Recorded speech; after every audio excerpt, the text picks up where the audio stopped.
Well, Josh Bell is here from the Las Vegas Weekly, the film editor, and it's time for the Bell Breakdown. Yeah, there it is. I never get to be a part of it because I'm always over there. I'm excited. To hear the bell. I Yes. know. Listen, The Disaster Artist is out. You Yes. saw that. It's Yes. starring James Franco, right? Starring James Franco and directed by James Franco, Oh, okay. actually. Didn't know that. Yeah, this is probably his first wide release as a director. He's done a lot of kind of interesting, strange, independent films. But this movie has an all-star comedy cast. You've got Seth Rogen in it, and Paul Scheer, and June Diane Raphael, and a whole range of comedy people. It's about the making of The Room, which a lot of people probably have not heard of. But if you know what The Room is, you're going to be really excited to see this movie. Okay, I heard some people talking about this because they're saying it wasn't The Room that recently came out. No, not that movie. That was just Room. And this is a movie called The The Room. Room from 2003.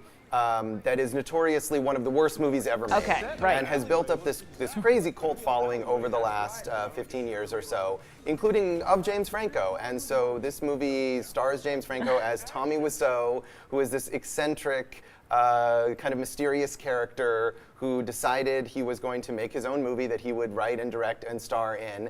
And it's this crazy boondoggle. And so The Disaster Artist is based on the memoir by one of the actors who appeared in The Room, who was Tommy Wiseau's friend. Okay. And so it's sort of this story of friendship between Tommy and Greg, who is the actor, who's played by Dave Franco, James Franco's brother. So sort of weird meta stuff going on here. Yeah. And I think, if you're familiar with The Room, I think you'll find this movie fascinating. There's a lot of recreations of stuff from The Room that people will be amused by. If you don't know what The Room is, you might come into this movie thinking, what am I seeing? But there's still a lot of funny stuff. Again, so many funny people in the cast, and just it's such a weird, quirky story that I think there's some entertainment value to it still, but better for fans of The Room. Okay, makes sense. That's Yes. for sure. And you were mentioning that there are some movies out right now that are still worth seeing, and you were saying one called Lady Bird that I've heard a lot of people talk about is actually going to start being released in more movie theaters? Yeah, it's been expanding. It opened here, we didn't talk about it when it opened here, it was just in one theater in Vegas a few weeks ago,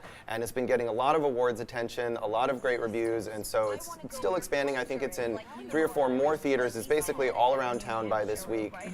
Written and directed by Greta Gerwig. It's a really warm, affecting, funny teen coming-of-age story, starring Saoirse Ronan as a high school student in Sacramento. Great supporting performance from Laurie Metcalf, who's getting a lot of Oscar buzz for her performance as the main character's mother. Yeah, and I was like, oh, it's the lady from Roseanne, right? Exactly. It's That's how I know Jackie her. from Roseanne. And Saoirse Ronan is just wonderful as the main character, and it's funny and it's sweet, and it's one of these, a lot of times these small movies that get awards attention, people in wider audiences go see them and are baffled by them, but I think this is a movie that really is accessible to a lot of people, and if you're first hearing about it now, go check it out. It's all around town now as of this week. Okay, we have about 30 seconds. You were saying Coco is really good for the family, too. Yeah, if you've got family, you want to take your kids, Coco, the Pixar animated movie, is great. We just talked about it a few weeks ago. And the other thing about Coco is some people were annoyed by the Frozen short film that was playing before it, and as of this week, Frozen film is gone, so if you're trying to avoid Olaf, go see Coco as of today and just have to see that. They like those Frozen short films. A lot of people were not happy with it. It was too long. It was 22 minutes long. It was too much for a lot of people. Yeah, that's so not a short film. Yeah, it's gone. All right. Well, that is the Bell Breakdown. We thank you for coming on. As always, we'll see you next Friday, Sounds Josh. good. Stay with us.